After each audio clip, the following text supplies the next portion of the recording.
Tumpukan sampah di bawah ruas jalan tol kawasan Tanjung Priok, Jakarta Utara terbakar dan mengganggu pengendara pada Rabu kemarin. Untuk mengetahui kondisi saat ini, sudah ada Adrian Ditya di Tanjung Priok, Jakarta Utara.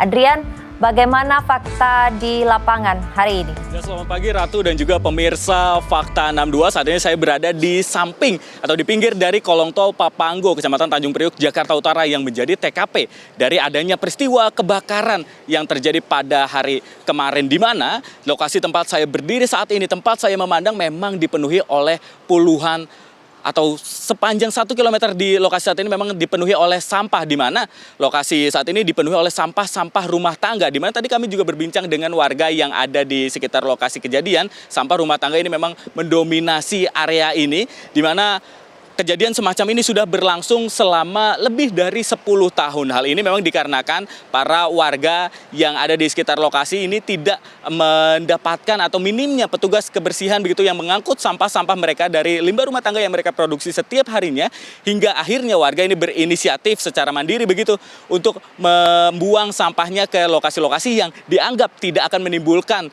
kepermasalahan begitu. Dan lokasi kolong tol ini menjadi salah satu lokasi yang dipilih oleh warga untuk membuang sampahnya, di mana bisa kami gambarkan juga lokasi tempat saya berdiri saat ini diapit oleh kolong tol Papanggo yang ada di Tanjung Priok, Jakarta Utara. Juga memang ada Danau Cincin yang ada di sebelah kanan saya berdiri, dan juga dekat dengan ikon dari kota Jakarta, yakni Jakarta International Stadium, di mana hal ini juga miris karena kami menemukan bahwa sampah-sampah yang ada di bawah kolong tol ini tidak hanya terjadi di lokasi tempat saya berdiri. Faktanya, Ratu dan juga pemirsa Fakta 62, bahwa sampah-sampah ini juga klaster-klaster sampah ini juga terjadi di beberapa lokasi lain. Jadi berjarak 1 hingga 2 kilometer dari lokasi tempat saya berdiri juga terjadi sampah-sampah atau penumpukan sampah seperti saat ini.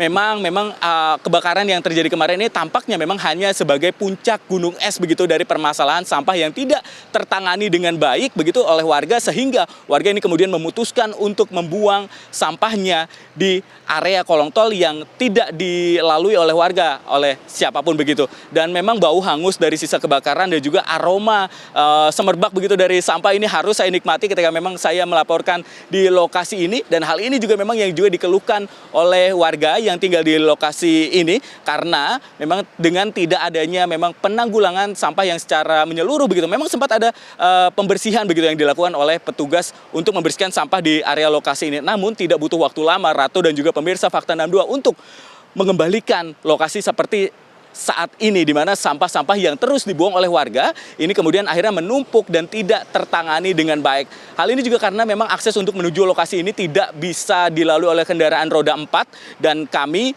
juga tadi untuk menuju ke lokasi ini harus berjalan kaki atau minimal menggunakan kendaraan roda 2. Hal ini juga yang menyulitkan sepertinya para petugas atau juga dari pemerintah jika memang untuk mengambil begitu, untuk menanggulangi sampah yang ada di lokasi ini untuk pengangkutan, di mana akses kendaraan roda 4 ini hanya terbatas. Dan saat ini juga memang ada petugas PPSU atau pasukan oranye begitu yang tadi sudah melakukan apel pagi untuk kemudian pada pukul 9 nanti rencananya akan melakukan pembersihan sampah yang ada di lokasi ini. Kembali ke studio, Ratu.